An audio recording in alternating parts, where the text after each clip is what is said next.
A day in my life as a freshman STIer. So pasok ko na naman at yun nga, nanibago kasi syempre gigising na naman ng maaga. And ayan, naligo lang ako and naghilamos as usual kung anong ginagawa ko sa araw-araw. So after ko lang naman maligo, syempre nagbihis na agad ako and suot ko nga pala dito yung bago kong uniform and sobrang naninibago ako sa uniform ko kasi syempre sa previous school ko, iba yung uniform namin, syempre, and new school, syempre iba yung uniform. So ayan, ganyan itsura ng uniform namin, gray siya and yun yung pang ICT na na uniform and actually iba-iba yung mga uniform nila pero yun yung pinaka itsura ng namin uniform sa BSIT. So nagsuot lang naman ako ng pants and dito naninibago ako kasi sa previous school ko hindi ako nakatuck in and dito nakatuck in ako. So ayan, bumili na rin ako ng bagong belt. Syempre kapag nakatuck in dapat maganda rin yung belt and bago din.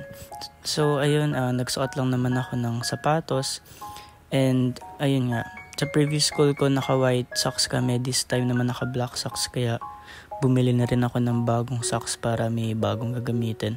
And syempre, alam mo yun, presentable din, ganun. So, ayan nga yung look ko. Ayan. Yes. So, ayan, yun yung pinaka-itsura ng uniform ko. Ayan, yun. Suot ko na rin syempre yung ID.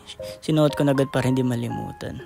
After yun, bumiyahe na din ako. Nag-tricycle lang ako pa labas ng village namin. And, ayun, pagkaabang ko, agad ako ng jeep or bus and sakto may nasakyan akong bus and buti na lang talaga may bus kasi yun nga, mainit din that time. And ayan, ito yung itsura ko nung naglalakad ako papuntang terminal ng tricycle namin para palabas.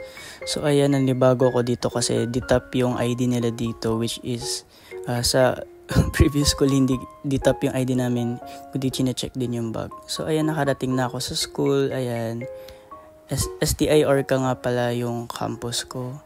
Ayan, nagsalamin lang kasi naninibago talaga ako pag walang salamin. And dito naman may event lang sa gym and ayun nga, papakita ko sa inyo yung mga ibang clips nung mga performance dito sa gym.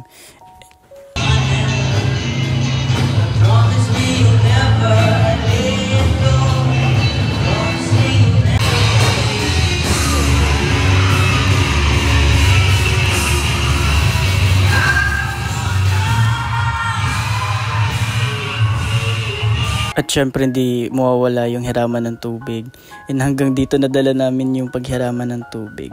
And after ng event, ayan, lumabas na kami ng gym namin and papunta na kami sa pinaka-room namin, which is nandun yung magiging orientation namin para sa araw na to. So ayun, umakit na kami ng hagdan and di kami nakapag-elevator kasi ang dami namin. And ayun nga, 5th floor pa kami. And ayun yung pinaka-itsura ng room namin that time. And ayan. And gagawa lang kami ng logo dito na magre-represent daw ng section namin. And syempre tulong-tulong kami dyan. And ayan yung itsura ng pinaka-logo namin. Ayan, di pa kami asin magkakakilala dito. And ayan, paikot-ikot lang pinaka-preview ng ginagawa namin. So sila nga pala yung first group na present ng work nila or ng gawa nilang logo. And dito naman sa next is yung isang group din and ang ganda rin ng kanila actually and very creative yung yung logo nila. Ito naman yung namin yung itsura ng logo namin and dalawa sa group namin yung nag-present and ayan, siya yung nag-explain yung kaklase ko. And ito na ata yung last group.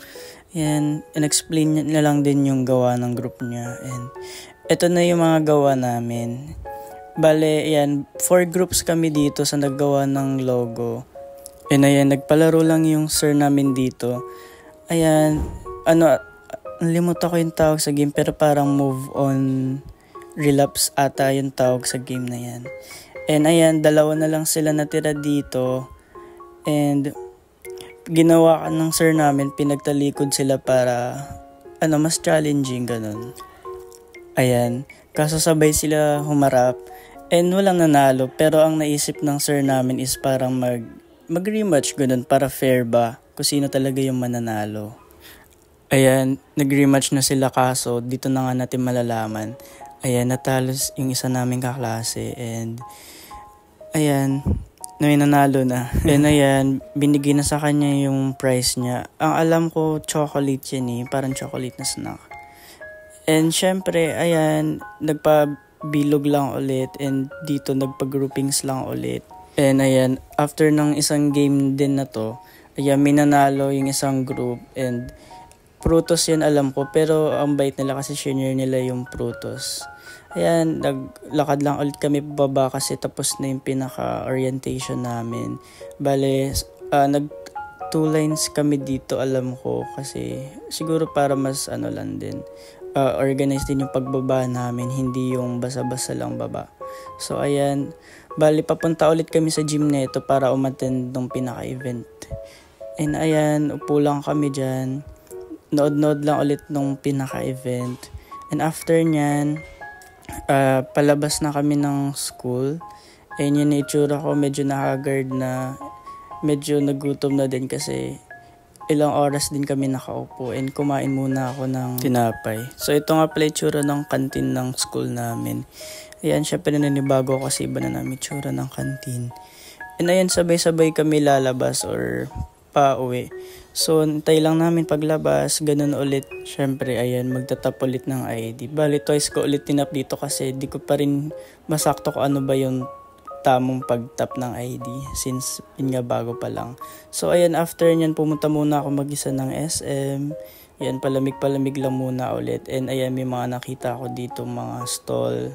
And ayan, tumambay lang muna ako saglit sa food court. And ayan, nag-cellphone lang muna ako dyan. And ayan, siguro di naman nawiwirdan yung mga ibang tao kasi may nakatapat na phone sa akin tapos naka-timelapse. And ayan, nag-phone lang din ako kasi hindi rin ako makapag-phone ng maayos doon kasi mahina yung signal. And after nyan, ayan, jeep na ulit ako. After nyan, nag-pure gold naman ako. And tambay-tambay lang din and naisipan ko naman ulit kumain ng rice in the box kasi ang tagal ko na rin din nakapag-rice in the box. Very nostalgic siya sa akin kasi yan yung kinakain ko din nung senior high ako. Ayan. Siyempre, lagay natin yung masarap na gravy, salin lang natin. And after nyan, ayan, nagpunta lang ulit ako ng NCBA. So, thank you guys for watching and sana nagustuhan niyo yung first video ko and first day.